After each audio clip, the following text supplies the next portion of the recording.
Thank you for tuning in. Today I'll be reviewing or briefly discussing the book entitled Herein Application of Compact Heat Exchangers for Combined Cycle Driven Efficiency in Next Gen NPPs. So, in nuclear physics, we either call them NPRs or NPPs, but this book is for either professionals in the nuclear industry or students of undergraduate or graduate nuclear physics, and those pursuing masters in nuclear energy or MPhil nuclear studies. So I'd like to let you know that this book is it it, it it's a nice addendum or addition to your library for exam preparation, exam prep, but it does deal with a specific aspect of NPP management. So back in the day, you've got first gen, second gen, um,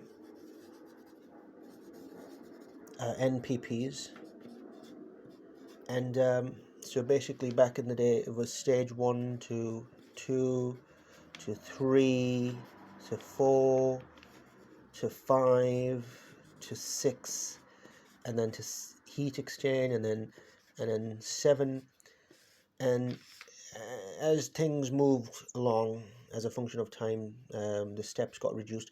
So this particular textbook deals with the heat exchange aspect or the heat exchange component, and wants to improve heat exchange um, efficiency and capacity of NPPs, um, and as time progresses, more and more micro and nano electronics are being integrated into the functional management of NPPs, and the volumetric compression is um, concurrent with efficiency demands. So efficiency will always be prime center of attention for um, improving the functionality and efficacy of the NPPs. So the modern NPPs um, have a lot of stages, but one of the most important stages is heat exchange, because uh, well, as Fukushima is the example, heat exchange, if goes wrong, it can lead to a malfunction in the uh, NPR nuclear power reactor, and that can put a nation at risk. So heat exchange is often a trigger and can induce problems in the nuclear chain management and nuclear chain trigger management as well. So we'll open the book and we'll go through the topics and see how it fares. And I hope you enjoy me opening the book. So here we are. So as it says on the back, application of compact heat exchangers with combined cycle CCD efficiency in next gen NPPs. It covers the fundamentals of combined cycle plants to provide background for understanding the progressive design approaches at heart of the text. So we can see that it's covering the basic and advanced aspect as well. So almost all readers at this in the spectrum can understand this book. But of course, there are prerequisites to reading this book. You have to have GCSE A level and post 16 training in physics, and it offers an in-depth thermal analysis of these devices and discusses their life cycle from both the design perspective as well as safety, quality assurance, quality check, and quality monitoring. And And the aspect of further improvement and further prospects is also discussed, where this book is going to, talk about future novel designs for better, superior heat exchangers, um, and ways to increase safety and of the functionality of NPPs. And this text opens with a concise explanation of the fundamentals of combined cycles. So, what is a combined cycle? How does it function? Where things go wrong? And then it talks about efficiency and electrical power generation, how they all marry together. And then it covers the implementation of these principles in nuclear reactor power systems, focusing on the role of compact heat exchangers in the combined cycle loop, applying them to challenges facing actual NP systems. The nuclear power, it would give you an idea of what's happening in the NPPs in the countrywide and internationally, and how things are being sought for improvement. How there's a race for improvement in the current design. The race is not to build new NPPs with a better design, but rather to induce improvement in the structural and electronic and circuit improvements in the current NPPs, because it's very difficult, costly to build a new NPP. So yeah, it's about basically, as the title suggests, this is about heat exchangers in the NPPs. So this book will take care of a lot of heat exchanger surfaces, their designs, and people have to have the students or the readers of the book have to have a basic understanding of nanophysics and materials chemistry. Just a basic understanding would do. And by basic I mean slight undergraduate level.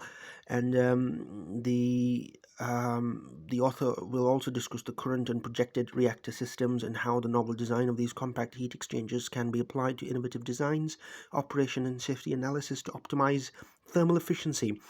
So this book's written at an undergraduate level, as I suspected, but will be useful for practicing engineers and scientists. So I do assume with the latter part of the statement, it can be used by postgraduate students preparing for the exams in the courses I mentioned earlier in the video.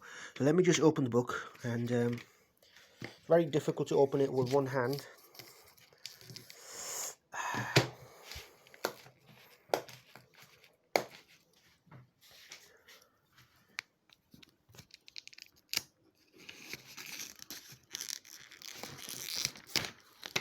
Alright, bear with me please. It's coming apart. Beautiful. It looks nice. Usually nuclear physics books are in blue by Springer, but this is a bit. So the red color suggests it may have some descriptive socioeconomic parts, as well. So this book, although is written for nuclear physicists, but it may talk about legislative and socioeconomic aspects as well, which is why, hence the colouring of the book, because vast majority, almost all of the Springer graduate or undergraduate physics texts are blue in colour, but this one being red, it hints that there is an element of legislature or socioeconomic social sciences involved in this book, as we may see in the coming chapter. So let me just. So, application of compact heat exchangers for CC-driven efficiency in next-gen NPPs, a novel approach, by Bahman Zohuri. Sounds Iranian, not Arab, but a lot of Arabs or Egyptians or Iranians work in the nuclear sector. So we open the book. Very nice feel to it, a very nice glossy feel to it. I like that. Very nice, comforting, I suppose. And here is the tribute of the author to his family members, and the preface. The preface is quite long. But now we move on to the chapter the chapter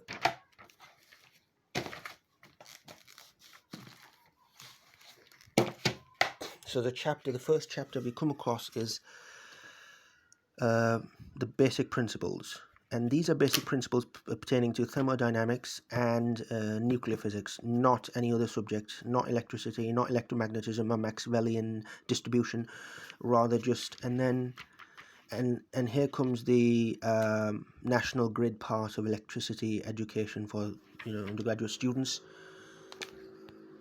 followed by energy resources and the role of nuclear energy. As I suspected, this is the socioeconomic and legislature part with a hint of chemical engineering course notes.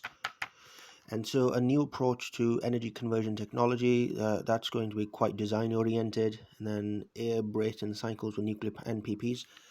And then that's the one. That's the chapter for which the book was written. That's the one. And then future perspectives, chapter 7, future perspectives. Very useful. So I think if you want to understand the book, you have to read chapter 6 and 7 and underline and highlight the key points and facts. Facts. And that's how the book ends. And then you've got graphs, power plants. We'll just go to appendix on page 229, and then we'll take a look at the acronyms and appendices. So the author is currently at the Galaxy Advanced Engineering, a consulting company that he started himself in 1991, where he left both semiconductor and defense.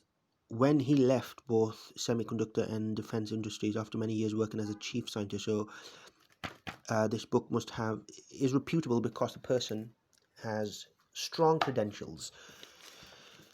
And so just to go on page 229, that's a bit boring, this one, but these are temperature variance properties of different gases. Alright, so 229B. I like the fact that it's glossy. Only for around about 10 quid you get this glossy book. It's wonderful, fantastic.